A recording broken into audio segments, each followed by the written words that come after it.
Alright, this is Comic Nerd again for the Divided Comic Book Group, and this is going to be my last tutorial, I think at least, on cleaning your scans and making them look good on the computer. Now, this next tutorial is on sound effects. Big part of comic books. You always see the big bang, boom, whatever, you know what I'm talking about.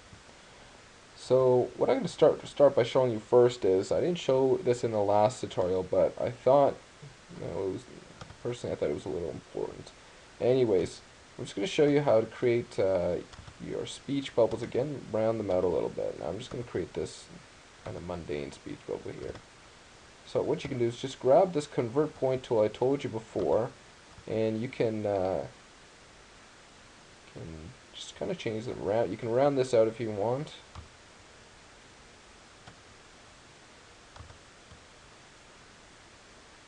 I like that. That doesn't look like a speech bubble. And you can round them out, and this looks, you know, a little more like a normal speech bubble. Just rotate this a little bit, I think. You could have something like that.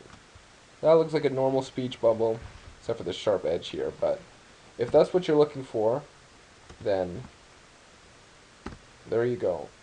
So I'm going to move right along to the sound effects here. Now when you're creating sound effects, you need to choose the right place and the right location to put them. You don't want to put them everywhere. It's a waste of time, it's a waste of space, and it looks really bad actually. So what you want to do is you want to put them in the ideal location. Somewhere that you want to draw the reader's attention to.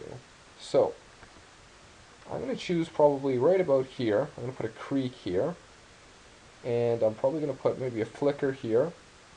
And maybe some steps here. Now, as with the text that you put into the speech bubbles, it's usually all about where you, which fonts you use, I should say. So if you don't have the right fonts, you can't do sound effects. I downloaded some of these from the internet again, so let's just go ahead and choose some of these. Now for the creak here, I'm going to make this a little exaggerated. You probably don't usually want to do this, but just to show off, actually, you know what I'm going to do first? I'm going to do this here. I'm going to do a flicker here. There we go. I'm going to choose this font here that I downloaded. It's called Calvin and Hobbes. Yes, the comic is awesome. And I'm just going to type in flicker.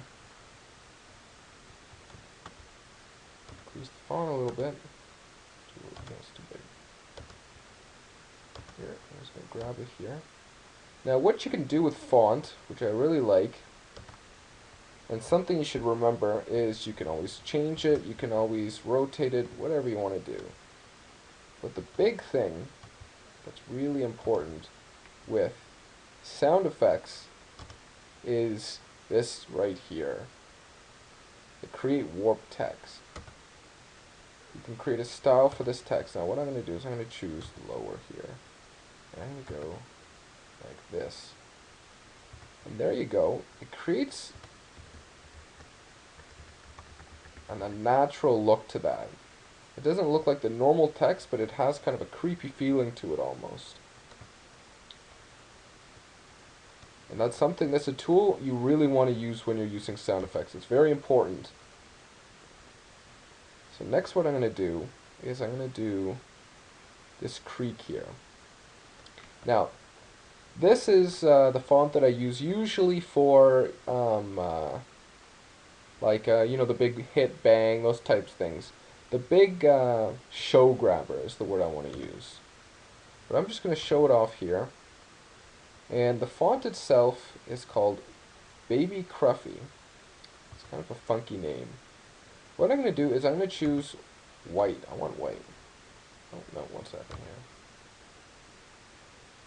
Alright, I do make sure I don't have a text selected here. Oh, excuse my language there. So I'm going to select Baby whatever the heck it's called. Here.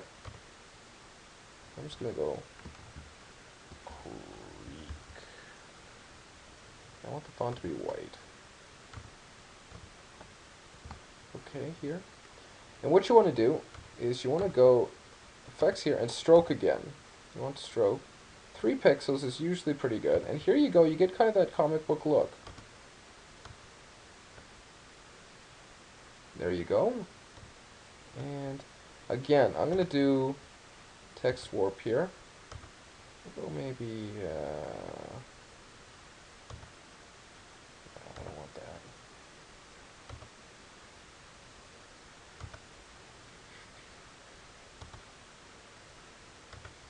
You gotta play around with some of these. Make it look really good. And I'm gonna take the upper here. And again, I'm kind of exaggerating here. I probably didn't need to use this text, but I'm just showing you how to create this type of text. Now, I usually, as I said, I usually use this text for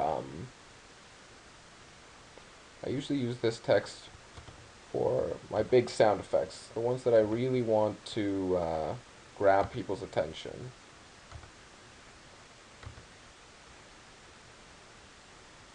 I'm just going to use that.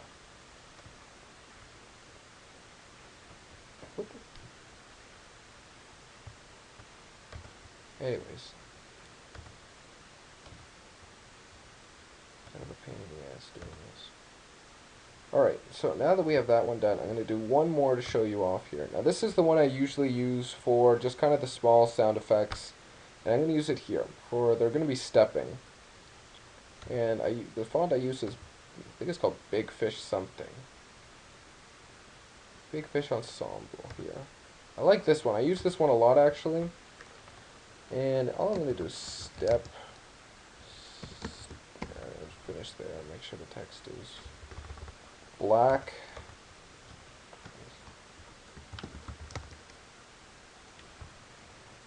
Just going to increase the size a little here.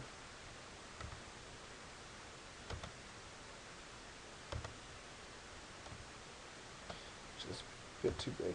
Now this kind of has a creepy feeling to it. Again, good for the comic I'm using.